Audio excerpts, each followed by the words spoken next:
اعوذ باللہ من الشیطان الرجیم بسم اللہ الرحمن الرحیم یا ایہا الذین آمنوا، اے ایمان والو، ان جاءکم فاسق بنبأ، اگر تمہارے پاس کوئی فاسق آدمی کوئی خبر لے کر آئے، فتبینوا، تو تم تحقیق کر لیا کرو، ان تصیبوا قوما بجہالہ، کہیں ایسا نہ ہو کہ تم کسی قوم کو لا علمی کی وجہ سے، جہالت کی وجہ سے مصیبت میں نہ ڈال دو، فتصبحوا علی ما فعلتم نادمین، پھر تمہیں اپنے کیے پر شرمندگی ہو، وَاعْلَمُوا أَنَّ فِيكُمْ رَسُولَ اللَّهِ، اور جان لو بے شک اللہ تعالیٰ کے رسول تمہارے درمیان موجود ہیں، لو یطیعکم فی کثیر من الامر، اگر وہ تمہاری اکثر معاملات میں بات مان لیں، لعنتم، تو تم مصیبت میں پڑ جاؤ گے، ولیکن اللہ حبب الیکم الایمان، لیکن اللہ تعالیٰ نے محبت ڈال دی ہے تمہارے دلوں میں ایمان کی، وزینہ فی قلوبکم، اور خوبصورت کر دیا ہے اس ایمان کو تمہارے دلوں میں، وکرہ الیکم الکفر، اور ناپسندیدہ کر دیا ہے تمہارے دلوں میں کفر کو، والفسوق، گناہوں کو، والعصیان، اور نافرمانی کو، اولئک هم الراشدون، یہی لوگ ہدایت یافتہ ہیں، فضلا من اللہ ونعما، یہ اللہ کے فضل کی وجہ سے ہے اور نعمت کی وجہ سے ہے، اور اللہ تعالیٰ جاننے والا ہے، حکمت والا ہے۔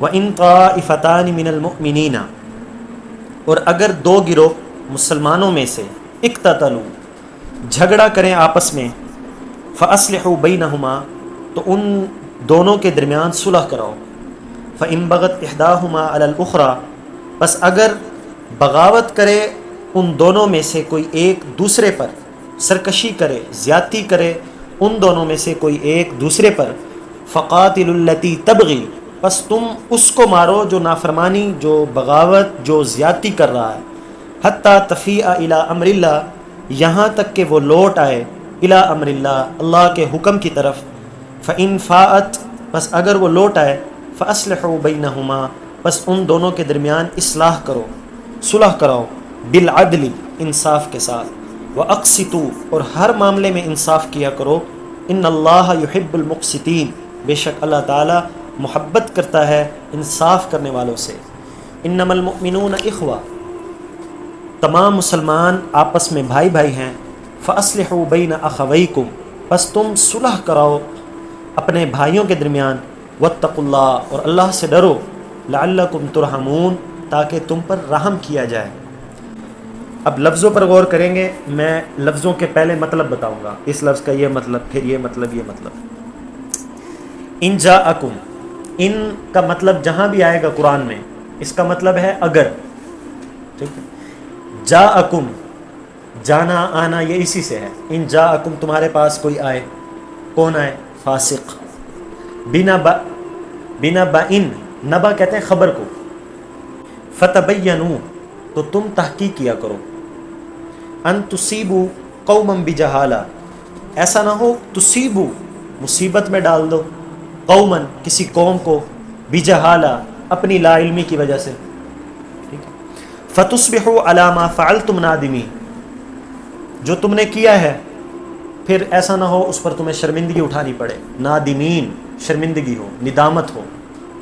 وَاعْلَمُوا، یہ علم سے ہے، جان لو، حکم دیا جا رہا ہے، اللہ حکم دے رہے ہیں، جان لو، ان فیکم، تمہارے درمیان اللہ کے رسول موجود ہیں، لو یطیعکم، یطیعکم اطاعت سے ہے، اطاعت کرنا، لو یطیعکم، اگر رسول اللہ تمہاری اطاعت کریں، تمہاری باتیں ماننا شروع کر دیں، فی کثیر من الامر، کثیر، بہت سارے معاملات میں، لعنتم، تو تم مصیبت میں پڑ جاؤ گے، ولیکن اللہ، یہ لیکن، لیکن سے ہے، ولیکن اللہ حبب، محبت سے ہے، اللہ نے محبت ڈال دی ہے، الیکم الایمان، یہ صحابہ کو خطاب ہو رہا ہے، صحابہ کے دلوں میں ایمان کی محبت ڈال دی ہے، وزینہ، یہ تزیین سے ہے، زینت اختیار کرنا، خوبصورتی، جو ایمان تمہارے دل میں آیا ہے پھر اس ایمان میں اللہ نے خوبصورتی بھی پیدا کر دی ہے، وزینہ ہو فی قلوبکم، تمہارے دلوں میں، وکر رہا یہ کراہت سے ہے، کراہت کہتے ہیں ناپسندیدگی، وکر رہا اللہ نے ناپسندیدگی ڈال دیا تمہارے دل میں، کس چیز کی؟ کفر، فسوق، گناہوں کی، عصیان، نافرمانیوں کی۔ اولئک هم الراشدون، راشد رشد و ہدایت سے ہے، اس کا مطلب ہدایت یافتہ، یہی وہ لوگ ہیں جو ہدایت یافتہ ہیں، مثلا صحابہ۔ فضلا من اللہ و نعمہ، ایسا کیوں ہے؟ یہ اللہ کا فضل تھا اور اللہ کی نعمت کی وجہ سے ہے۔ واللہ علیم، علم سے ہے، اللہ جاننے والا ہے، حکیم حکمت سے ہے، اللہ حکمت والا ہے۔ وَإِن طائفتان، طائفہ ایک گروہ، طائفتان دو گروہ، یہاں اللہ دو گروہ کا ذکر کر رہے ہیں۔ ان طائفتان اگر دو گروہ، کس میں سے؟ من المؤمنین مسلمانوں میں سے، اقتتلوا قتل سے ہے، آپس میں جھگڑا کر بیٹھے، آپس میں قتل و غارت پر تل آئے، فَأَصْلِحُوا بَيْنَهُمْ، فَأَصْلِحُوا بَيْنَهُمَا، اصلحوا اصلاح سے ہے، درستگی سے ہے، ان کے درمیان صلح کرو۔ فَإِن بغت، یہ ان آیا، ان کا کیا مطلب بتایا ابھی؟ اگر، ان اگر، بغت بغاوت سے ہے، کیا مطلب؟ بغاوت کہتے ہیں سرکشی کو، نافرمانی کریں، بغاوت کریں، حکم نہ مانیں۔ فَإِن بغت إِحْدَاهُمَا، ان میں سے کوئی ایک، علی الأخرى دوسرے پر، یعنی دوسرے پر زیادتی کرے، ان دونوں میں سے ایک، فَقَاتِلُوا الَّتِي تَبْغِي، حکم دے رہے ہیں کہ جو زیادتی کرے نا اس کو قتل کرو، اس کو مارو، حتیٰ تفی، یہاں تک کہ وہ لوٹ آئے، یعنی اس کو جب ہم زیادتی جو کر رہا ہے، جب اس کے ساتھ قتال کریں گے، اس کے ساتھ جنگ کریں گے، یہاں تک کہ اس کو مجبور کر دیں گے کہ وہ اللہ کے سامنے جھکنے پر مجبور ہو جائے۔ فَإِن فَاءَتْ، تو اگر لوٹ آئے تو صرف اس پر اکتفا نہیں کرنا آپ نے، فَأَصْلِحُوا بَيْنَهُمَا، صرف وہ لوٹ آئیں، اللہ کے سامنے جھک جائیں، اس پر اکتفا، اس پر صبر نہیں کرنا، ان کے درمیان صلح بھی کرانی، ٹھیک ہے، بالعدل، انصاف کے ساتھ، یوں نہ ہو تمہارا دل کسی ایک کی طرف زیادہ ہو، ٹھیک ہے، انصاف کے ساتھ، برابری کے ساتھ صلح کرو۔ اقسطوا، اور تم انصاف کیا کرو ہر معاملے میں، ان اللہ یحب المقسطین، اللہ تعالیٰ محبت کرتا ہے انصاف کرنے والوں سے۔ انما المؤمنون اخوہ، تمام مومنین مسلمان آپس میں بھائی بھائی ہیں۔ فاصلحوا بین اخویکم، اپنے بھائیوں کے درمیان صلح کرو۔ واتقوا اللہ، کیا ترجمہ ہے؟ اللہ سے ڈرو۔ لعلکم ترحمون، ترحمون رحمت سے ہے تاکہ تم پر رحم کیا جائے۔ یا ایھا الذین آمنوا ان جاءکم فاسق، اب اس کی تفسیر ہے، تفسیر میں سب سے پہلے اس آیت کا شان نزول، کہ یہ آیت کیوں اتری، اس کا کیا پس منظر تھا، وہ ہمارے ذہن میں ہونا چاہیے۔ اس کا پس منظر یہ تھا کہ حضرت جویریہ رضی اللہ تعالی عنہن، ان کے والد تھے حضرت حارث بن زرار بن ابی زرار، وہ رسول اللہ کے پاس تشریف لائے، اسلام قبول کیا، رسول اللہ نے انہیں اسلام کی دعوت دی، پھر اس کے بعد نماز کی دعوت دی، پھر زکوٰۃ کی دعوت دی۔ حارث بن زرار جو حضرت جویریہ کے والد ہیں، انہوں نے اسلام قبول کیا، نماز کا حکم مانا، زکوٰۃ کا حکم مانا، پھر آگے یہ فرمایا میں اپنی قوم میں جاؤں گا، وہاں جا کر بھی نماز کا حکم دوں گا، زکوٰۃ کا حکم دوں گا، وہ میری قوم ہے، میں ان کا سردار ہوں، وہ میری بات مانیں گے، میں ساری زکوٰۃ ان سے لے کر اکٹھی کر لوں گا۔ انہیں فرمایا کہ آپ فلاں مہینے کی فلاں تاریخ کو کوئی قاصد، کوئی آدمی بھیج دینا، میں ساری زکوٰۃ اس کو پکڑا دوں گا، وہ لا کر آپ کی خدمت میں پیش کر دے گا۔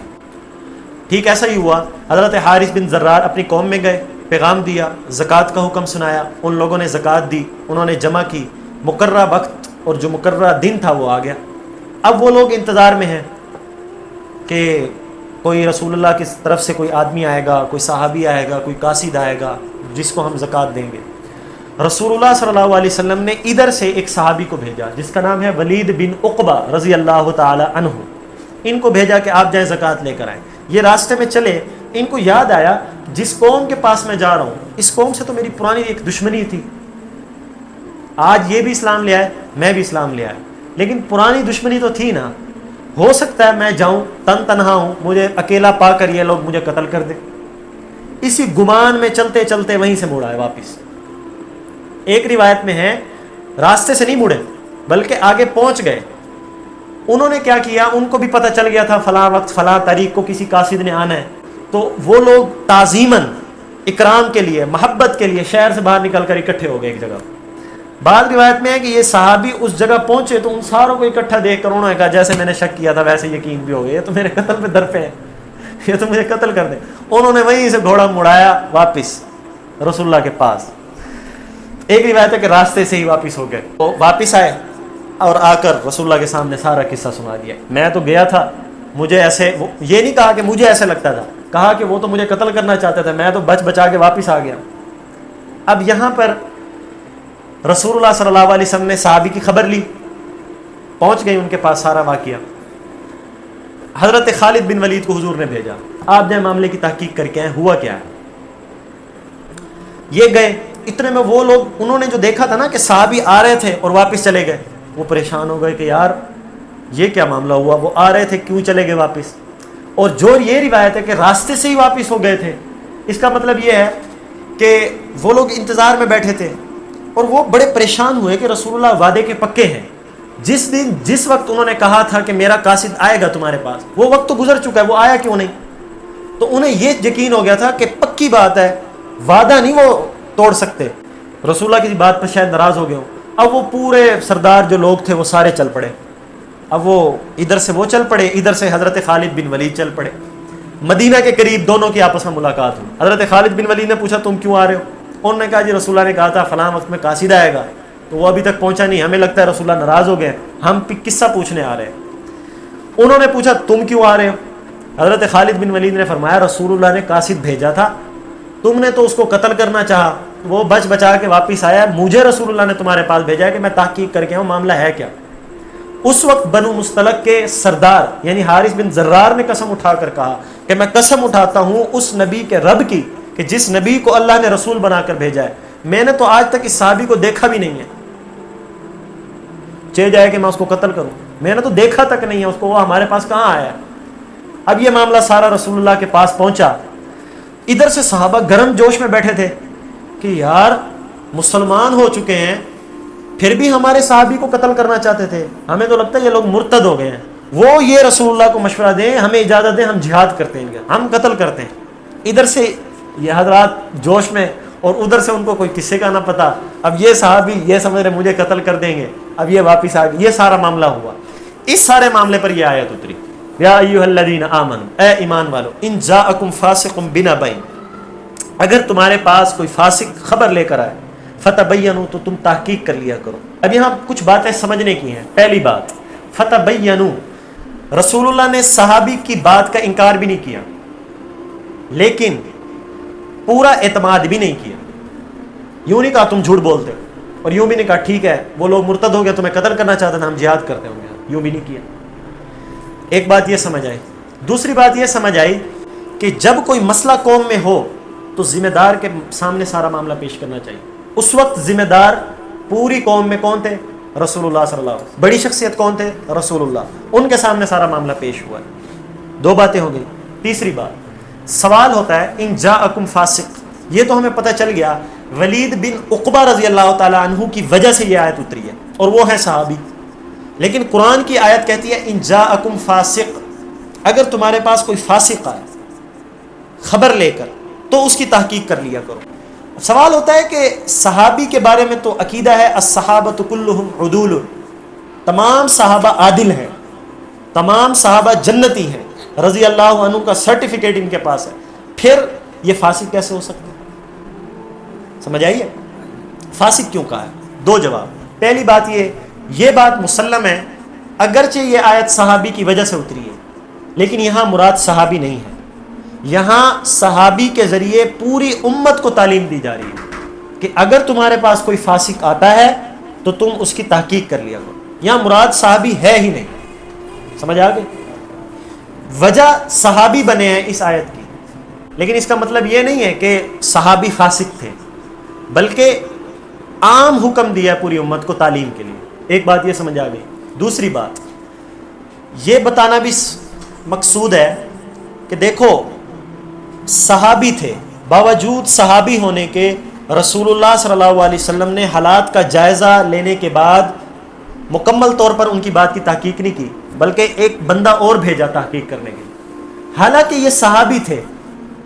تو اللہ کے نبی باوجود صحابی ہونے کے، سچا اور عادل ہونے کے، اس کی بات کی تحقیق کر رہے ہیں، تو پھر جو فاسق ہو اس کی بات کی تو بدرجہ اولا تحقیق کرنی چاہیے۔ تو یہ حکم کی اہمیت سمجھانا مقصود ہے کہ دیکھو رسول اللہ نے صحابی کی بات کی تحقیق کی ہے، یہاں تو پھر فاسق ہے، صحابی بھی نہیں، تو جو فاسق ہو اس کی تو زیادہ تحقیق کرنی چاہیے، اس کو تو بغیر تحقیق کے اس کی بات کو لینا نہیں چاہیے۔ دو باتیں سمجھ آ گئی۔ تیسری بات، اسی آیت سے محدثین نے ایک اصول نکالا ہے کہ محدثین کسی فاسق کی حدیث کو نہیں لیتے، جو آدمی فاسق ہو اس کی روایت کو کبھی نہیں لیں گے۔ ہمارے ہاں یہ مسلم ہے، رسول اللہ صلی اللہ علیہ وسلم نے ایک حدیث سنائی، پھر اس کو صحابی نے سنا، صحابی نے آگے سنائی، اس نے آگے سنائی، یہ چلتا چلتا سلسلہ آج ہمارے دور تک، ہمارے استاد تک سلسلہ پہنچے گا۔ یہ پوری ایک زنجیر ہے، پوری ایک لائن ہے جو پوری محفوظ ہے۔ درمیان میں جتنے آدمی ہیں، جتنے بھی آدمی ہیں، ان تمام کا صحیح العقیدہ ہونا، مسلمان ہونا اور نیک اور متقی ہونا ضروری ہے۔ اگر ان میں سے کوئی بھی فاسق ہوگا نا تو اس کی حدیث کو کوئی نہیں لے گا۔ تو فاسق اس شخص کو کہیں گے جو ظاہراً گناہ کرے سب کے سامنے، اور عاصی اس کو کہیں گے جو چھپ کر گناہ کرے۔ یہ ہے فسق اور عصیان کے درمیان فرق۔ آج کے دور میں کوئی حدیث سنا رہا تو کیسے ملے گا؟ ہاں، آج کے دور میں صرف حدیث سنائے یہ ہمارے ہاں معتبر نہیں ہے، اور نہ ہی یہ رسول اللہ کے ہاں معتبر ہے۔ کیوں؟ رسول اللہ کے ہاں سنت معتبر ہے۔ حدیث اور سنت کا فرق جب آپ کو پتہ چلے گا، پھر آپ کو پتہ چلے گا ہم کس کی حدیث لے سکتے ہیں اور کس کی نہیں لے سکتے۔ حدیث سنائے، ساتھ صحابی کا عمل بھی دکھائے۔ حدیث سنائے، ساتھ یہ بھی بتائے اس حدیث سے فلاں صحابی نے یہ مطلب لیا ہے تو ہم بھی یہ مطلب لیں گے، تو اس کی حدیث آپ لے سکتے ہیں۔ کیوں؟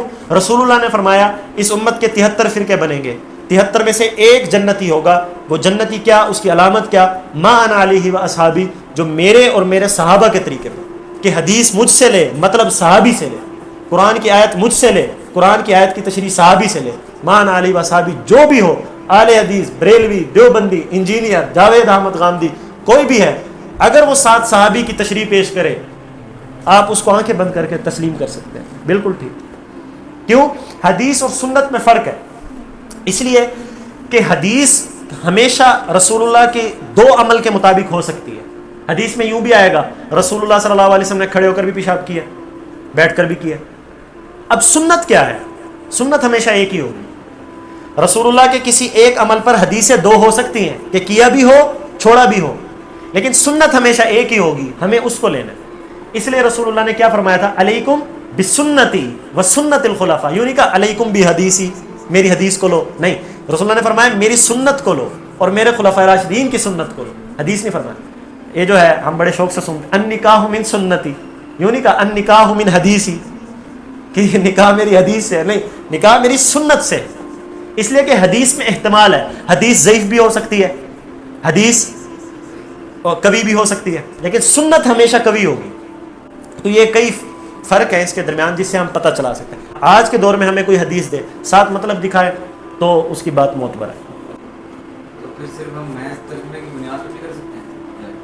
نہیں، محض ترجمے کی بنیاد پر نہیں کر سکتے، اس کی تشریح کرنا ضروری ہے، تفسیر کرنا ضروری ہے، صرف ترجمے کی بنیاد پر نہیں کر سکتے، اس لیے کہ ترجمہ آپ کو کامل طریقے سے قرآن نہیں سکھا سکتا، صرف ترجمہ، ٹھیک ہے؟ کچھ نہ پڑھنے سے کچھ پڑھنا بہتر ہے۔ غلط سمجھ آ جائے گا۔ اگر کوئی ایک آیت آپ نے غلط سمجھ لی، بے شک پورا قرآن آپ نے ترجمے سے سارا ٹھیک سمجھ لیا، یہ ایک آیت آپ کے وبال کے لیے کافی ہے، عذاب کے لیے۔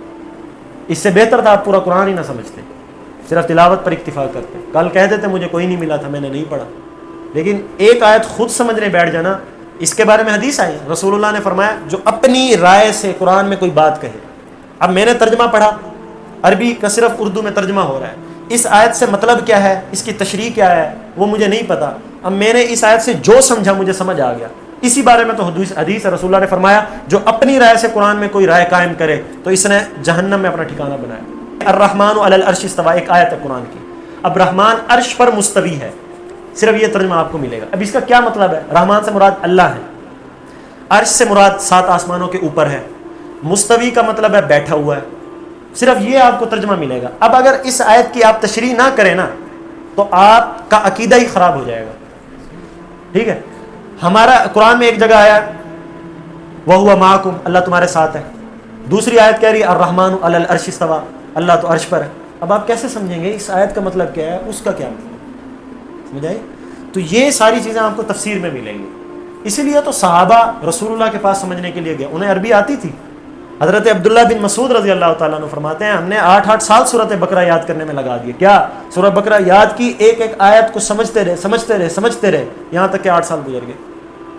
اب اگر وہ عربی جانتے ہوئے صحابی ہوتے ہوئے 8 سال ایک سورت پہ لگا رہے ہیں، ہم کہیں نہیں ہمیں ترجمے سے سمجھ آ جائے گا، پھر ہم عبداللہ بن مسعود سے بڑے ہو گئے۔ اگر نہیں بڑھے تو پھر ہمیں بھی سمجھنا پڑے گا، اس لیے کہ قرآن میں قیامت تک تفسیریں لکھی جائیں گی، ابھی تک بھی لکھی گئی 1000 جلدوں پر جس نے تفسیر لکھی ہے وہ بھی تو کوئی آدمی تھا، علامہ شمس الحق افغانی رحمہ اللہ۔ اب بات ادھر چلی گئی، میں آخری بات کر کے ٹاپک پہ آتا۔ انہوں نے سورہ فاتحہ کے اوپر 2.5 سال درس دیا، صرف سورہ فاتحہ پر بیان کر رہے ہیں، اس میں سے یہ نقطہ بھی نکلتا ہے، اس سے یہ مسئلہ بھی نکلتا ہے، یہ عقیدہ ثابت ہوتا ہے، یہ حکم ثابت ہوتا ہے، تو لگے پڑے قرآن کے اندر۔ اور مزے کی بات، اگر ہم صرف ترجمے پر اکتفا کریں، اللہ تعالیٰ قیامت کے دن علماء کی مجلس کے اندر تفسیر کریں گے قرآن۔ اگر صرف ترجمہ کافی تھا تو اللہ بھی وہاں ترجمہ کرتے ہیں نا، ٹھیک ہے، تو اللہ بھی تفسیر کریں گے۔ ایک تفسیر وہ ہوگی جو ان سب سے مختلف ہوگی، اور اس کو سننے میں اتنی لذت ہوگی کہ جنتیوں کو دنیا کی جنت کی تمام لذتوں پر یہ لذت سب سے بھاری لگے گی۔ آپ جو سارے قرآن سیکھ رہے ہیں یہ عالم کے حکم میں ہے، تو جس طرح علماء اس مجلس کے اندر بیٹھیں گے، آپ بھی امید ہے اللہ کے فضل و کرم سے آپ بھی بیٹھیں گے ساتھ۔ اگر ہم کہیں جاتے ہیں سیکھنے، اگر وہ ہمیں غلط گائیڈ کر دیتے ہیں تو وہ ہمارا قصور ہو گیا، اس کا قصور ہو؟ اگر آپ نے چوز کرنے میں کوتاہی کی ہے تو پھر آپ کا اس پر گناہ ہوگا۔ اگر آپ نے کہا اچھا یہ بھی پڑھا رہا ہے قرآن، یہ بھی پڑھا رہا ہے، یہ بھی پڑھا رہا ہے، جس پہ دل کرے میں اس پہ چلا جاتا ہوں، اس پہ چلا جاتا ہوں، اس پہ چلا جاتا ہوں، تو یہ آپ کا قصور ہے۔ آپ نے تحقیق کیوں نہیں کی؟ آپ دیکھتے اس کے عقیدے سارے ٹھیک ہیں۔ عقیدہ پتہ لگانا آج کے دور میں کوئی بڑی بات نہیں ہے۔ آج کے دور میں ہمیں یہ پتہ چل سکتا ہے دودھ پتلا گاڑھا ہے، یہ پتہ چلا گوشت پانی والا بغیر پانی والا، ٹھیک ہے۔ تو اس کی تحقیق آپ کو جتنا عرصہ لگ جائے آپ کریں اس کی تحقیق۔ جن ذرائع سے آپ پتہ کرا سکتے ہیں کہ یہ بندہ، یہ مولوی، یہ مفتی، یہ عالم، ڈاکٹر، انجینئر، جو بھی ہے یہ ٹھیک ہے، جب آپ تحقیق کر لیں پھر اس کے بعد جائیں۔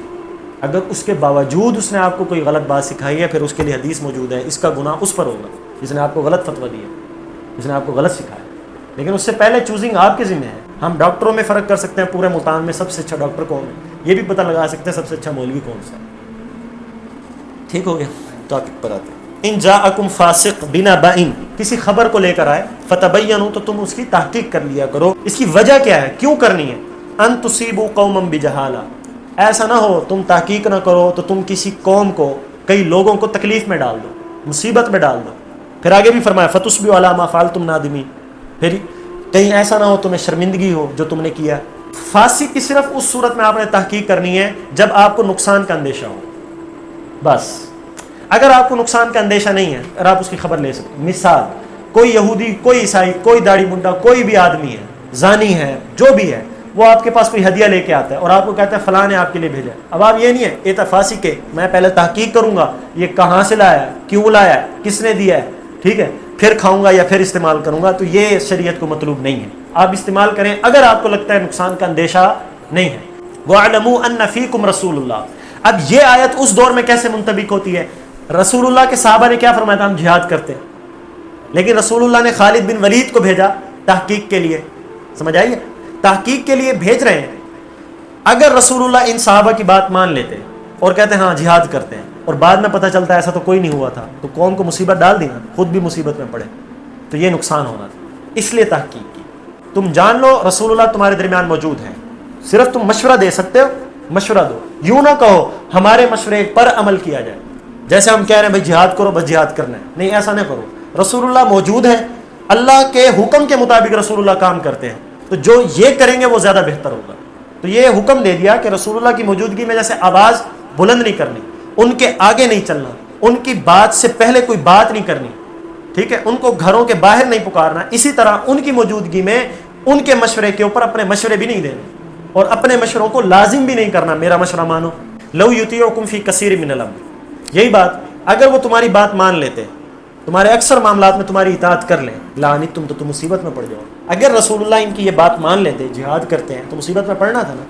اس لیے کہہ رہے ہیں کہ لو یطیعکم فی کثیر من الامر، اگر وہ تمہاری اطاعت کر لیتے، بات مان لیتے، کئی معاملات میں لعنتم مصیبت میں پڑ جاتے. آگے ولکن اللہ حبب، یہ جو لاکن آیا نا اس کو تھوڑا سمجھنے کی ضرورت ہے. یہاں تک جتنی بات ہوئی ہے اس سے یوں سمجھ آتا ہے کہ صحابہ میں کوئی کوتاہی تھی، صحابہ میں کوئی کمی تھی، یوں محسوس ہوتا ہے. تو آگے اس وہم کو دور کر دیا. کیا کہا؟